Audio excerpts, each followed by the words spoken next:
What is up, you guys? You know who it is. Bringing you a little video on how to basically have a mixer with your USB microphone. If you guys don't know, XLR microphones, you can use a mixer. You can basically have it so when you're live streaming that your voice will be little deep and crap like that. But if you don't have the money for it and you have a USB microphone like a Blue Yeti, Blue Snowball, any type of microphone alike, I will show you how to basically do this. If you don't know what I'm talking about, most of you guys, you know, if you're a teenager with a high voice, I have a low voice to begin with.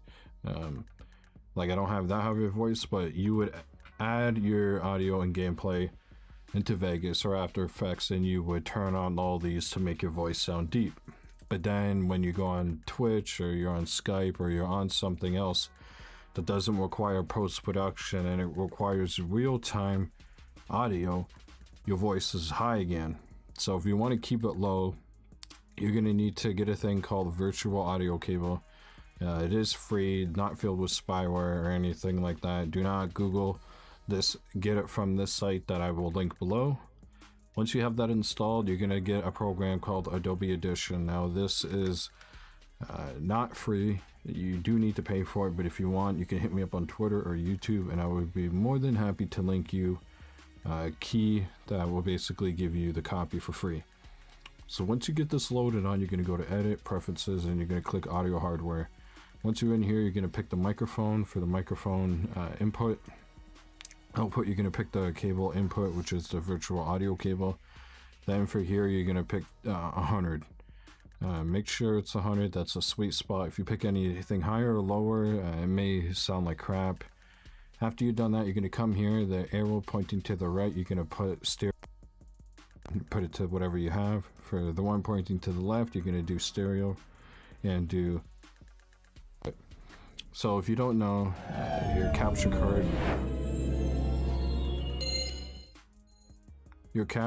and Skype and all that, they all have options like this where you can do the microphone. So you're going to put it to cable input or output, I mean, whatever it says here, one of these.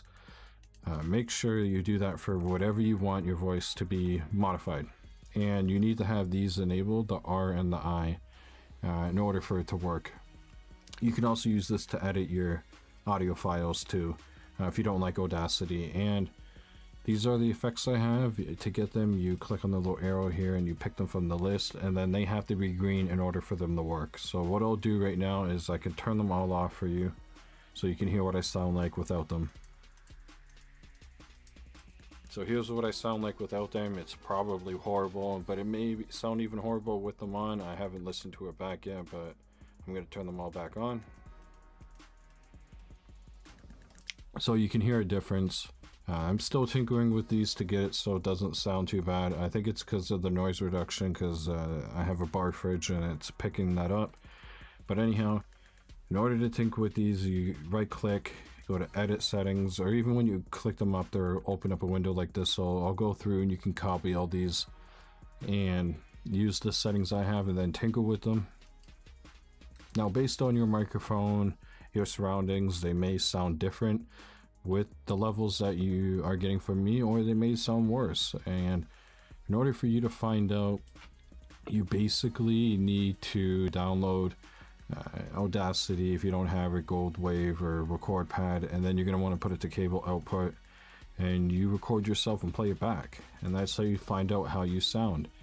And if some of these you can't customize these because they're grayed out, you need to turn off the R and the I. Then you can customize it, turn it back on, and then save the thing here. So you're going to want to give it a name. So like I said, you can use this to basically modify